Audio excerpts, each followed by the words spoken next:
का रास्ता छोड़ करके पुण्य के रास्ते पर हम लोगों को चलना चाहिए। और चलने का हमारा सामर्थ्य नहीं, थोड़ी देर कहें हम नहीं चल सकते, हमसे नहीं बनता है, जाने अनजाने पाप होते ही रहते हैं। तो इसके लिए भगवान से प्रार्थना करनी चाहिए। जो हमारे वश की नहीं रह जाती है उसके लिए हम क्या करते हैं, भगवान से प्रार्थना करते हैं। कोई काम है हमारे किए नहीं हो रहा है, हमारे बनाए नहीं बन रहा है, तो हम भगवान से प्रार्थना करते हैं कि ठाकुर जी कृपा करें हमारा काम यह बन जाए। तो इसी तरह से सत्य के रास्ते पर, पुण्य के रास्ते पर चलते हमसे नहीं बनता है, पाप के रास्ते से हम बच नहीं पा रहे हैं। इसके वास्ते भगवान से प्रार्थना करनी चाहिए। हर समय भगवान से प्रार्थना करेंगे और हम पाप से बचना चाहेंगे तो ईश्वर बचाएगा।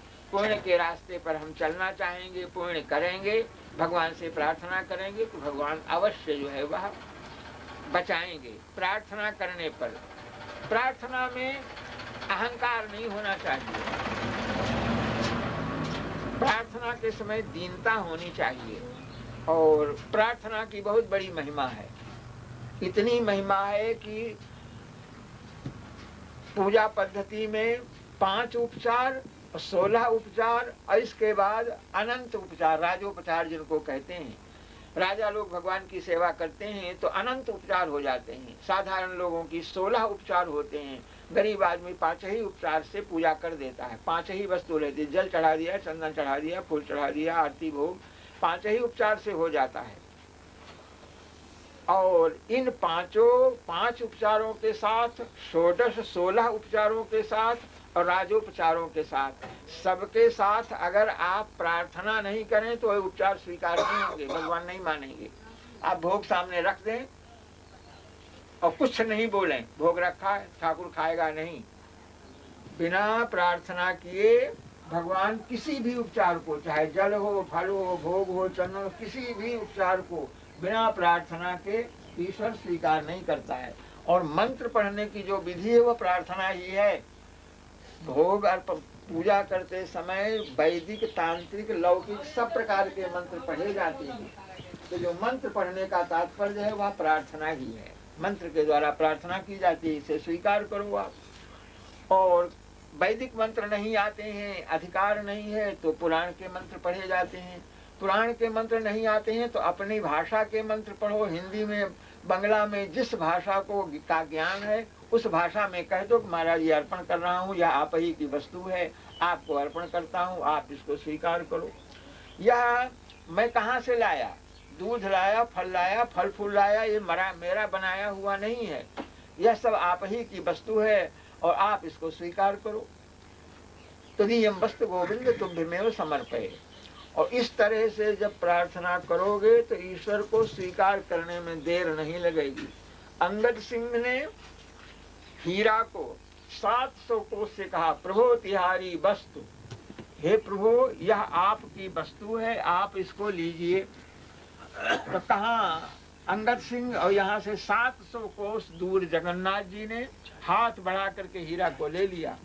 इसलिए ले लिया कि उन्होंने प्रार्थना, हृदय से प्रार्थना की थी, हम तो आपको अर्पण करना चाहते हैं, दुष्ट लोग छीनना चाहते हैं, और प्रभु तिहारी वस्तु, यह आप ही की वस्तु है, हम इसको बनाए नहीं, कहीं से लाए नहीं, और यह आपकी वस्तु है, तो अपनी वस्तु को आप स्वीकार कीजिए। इस तरह से प्रार्थना करने पर ठाकुर ने हीरा को अपने हाथ में ले लिया, पानी में नहीं गिरने दिया।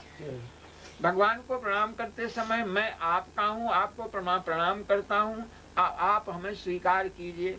ऐसा कहने पर भगवान जीव को स्वीकार कर लेते हैं। जीव को जब भगवान स्वीकार करते हैं तभी वह पवित्र होता है। भगवत अर्पित भये बिना कोई जीव पवित्र नहीं हो जाता है। तो प्रार्थना करनी चाहिए। प्रार्थना करने पर सामने रख करके भोग रखा गया, और आप राजा महाराजा हैं और जाने कितने कितने भक्त लोग आपको भोग लगाते हैं, लेकिन उन भोगों के समान तो हमारा यह भोग नहीं है, सामान्य वस्तु है। लेकिन आप तो केवल प्रेम के पुजारी हैं, दया पूर्वक भक्त के अर्पित भोग को, पदार्थ को आप स्वीकार करते हैं।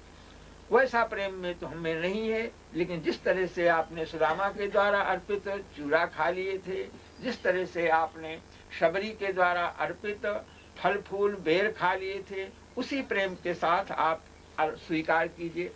शबरी के समान, सुदामा के समान हमारा प्रेम नहीं है, लेकिन शबरी का और सुदामा का नाम लेने से भगवान को, नाम जब सुनेंगे याद आ जाएगी तो भगवान जो है शबरी का नाम ले रहा है तो भगवान उस पदार्थ को स्वीकार कर लेंगे। कहने का तात्पर्य बिना प्रार्थना के कोई वस्तु भगवान स्वीकार नहीं करते हैं। चाहे जितने उपचार हैं, हर उपचार के साथ प्रार्थना होनी चाहिए। वल्लभ कुल के मंदिरों में कीर्तनिया जो है वह तैयार रहता है, जो भी उपचार सामने आता है, जो भी सेवा होती है उसका कीर्तन करता है भगवान। जगाने का कीर्तन, सुलाने का कीर्तन, हर उपचार में भगवान की प्रार्थना होनी चाहिए। सो जाओ महाराज, जाग जाओ महाराज, प्रभाती कर लो, जतून कर लो, कुल्ला कर लो, इस तरह की प्रार्थना भगवान से बार बार करनी चाहिए। और जितने उपचार हैं, कोई उपचार हमारे पास नहीं है। सब उपचार हो और प्रार्थना न हो तो वह उपचार भगवान स्वीकार नहीं करेंगे। और कोई उपचार न हो, केवल प्रार्थना की जाए, फल फूल जल चंदन भोग कुछ नहीं है, केवल एक प्रार्थना ऐसी है, भगवान से विनती की जाए तो भगवान प्रसन्न हो जाएंगे। इसलिए प्रार्थना का बहुत बड़ा महत्व है।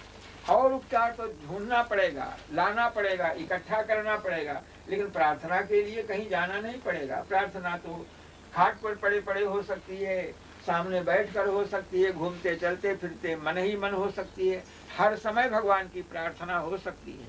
इसलिए प्रार्थना करके भगवान से क्षमा याचना करनी चाहिए। जाने अनजाने कोई हमसे दोष हो गए हो, हम तो जन्म जन्मांतर के सदा सर्वदा के पापी हैं और आप पापियों को पवित्र करने वाले हैं। कोई ऐसा निंदित कर्म संसार में नहीं है जिसको हमने न किया हो। आज हम आपकी शरण में हैं, हमको आप स्वीकार कीजिए, हमको पवित्र कीजिए। इस तरह की भगवान की प्रार्थना करना चाहिए और प्रार्थना से भगवान स्वीकार हो जाते हैं। बड़ा भारी अन्याय अत्याचार छाया हुआ था धरती के ऊपर। घबरा गए देवता, ब्रह्मा सभी घबराए, भगवान की प्रार्थना करने के लिए गए। उस समय कोई एक फूल भी नहीं ले गए थे ब्रह्मा के भगवान को अर्पण करें, केवल प्रार्थना की। और केवल प्रार्थना से प्रसन्न होकर के भगवान ने अवतार लिया, सबके कष्टों को दूर किया। तो केवल एक प्रार्थना सब उपचारों में श्रेष्ठ है।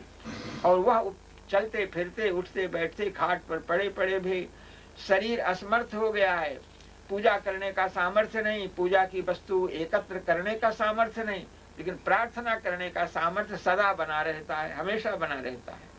शरीर जर्जर हो गया है तो भी भगवान की प्रार्थना बन सकती है। इसलिए भगवान की प्रार्थना में भगवान के स्वरूप का वर्णन होता है। आप ऐसे दयामय हैं, ऐसे शूरवीर हैं, इतने बड़े शूरवीर हैं कि 10,000 हाथी का बल दुशासन का घट गया, लेकिन आपने वस्त्र अवतार लिया, वह 10 हाथ की साड़ी नहीं घटी। इतने आप शूरवीर और दयामय आप हैं। ऐसा कह करके जिन भक्तों पर भगवान ने दया की है, उन भक्तों का स्मरण करके भगवान को नाम लेकर के भगवान को प्रसन्न करना चाहिए। अमुक भक्त पर आपने इस प्रकार की कृपा की थी, अमुक भक्त पर आपने इस प्रकार की कृपा की थी, ऐसा कह करके वह प्रार्थना करनी चाहिए। भगवान के गुणों का स्मरण करना चाहिए और अपने अवगुणों का स्मरण करना चाहिए। अब विज्ञप्ति इसको कहते हैं। हम कैसे हैं इसकी विज्ञप्ति, विज्ञप्ति माने प्रचार।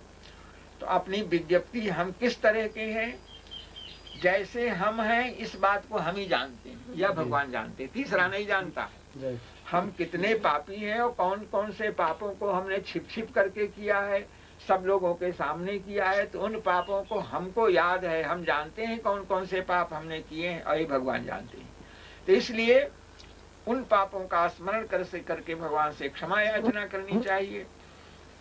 ऐसा होने पर भगवान जो है वह दया कर देते हैं, क्षमा कर देते हैं और जानते हैं इस बात को भगवान कि ये जीव सर्वथा असमर्थ है। असमर्थ होने के कारण यह पूरे नियमों का, धर्मों का पालन नहीं कर पाता है, भूल चूक होती है, तो भगवान उसको क्षमा कर देते हैं। समय हो गया, ठीक है, बहुत काम करने हैं। इस प्रकार से भगवान तो इसको रखिएगा आप। नहीं ठाकुर जी का प्रसाद। इधर भैया बहू सीधा इधर जाओ पछाई चले जाओ मगा जी आ रहे उतर रहे हो पीछे हां पीछे पीछे पीछे उतर रहे मगा जगह ने लेट ही रहे जय भगवान तुम्हारे बाकी बिहारी राज स्वामी जी महाराज विराजमान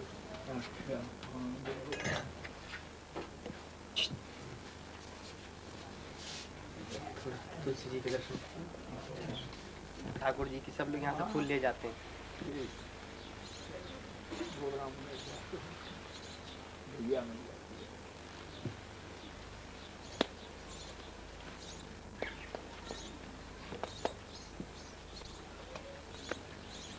चालो जी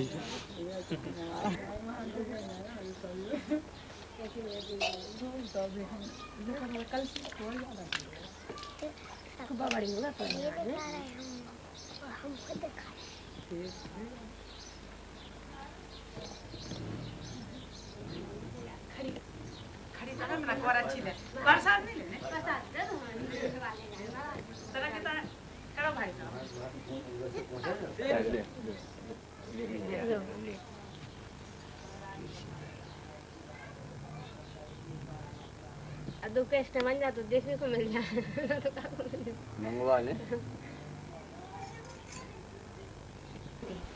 आ जाओ महंत जी यहाँ आ जाओ आ जाओ महाराज जी यहाँ बैठो जगह का संकोच है इसलिए यहाँ बैठो ऊपर बैठो लाल हमेशा नहीं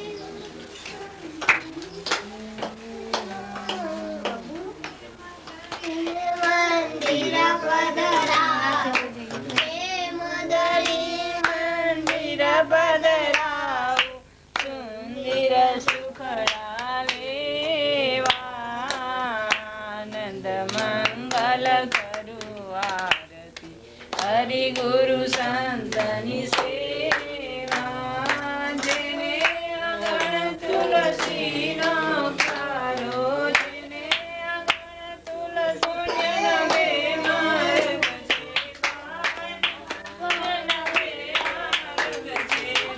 आरती हरि गुरु संतनि सेवा 68 तीरथ मारा गुरु जी न चरणे 68 तीरथ मारा गुरु जी न चरणे गंगा यमुना रेवा आनंद मंगल करो आरती।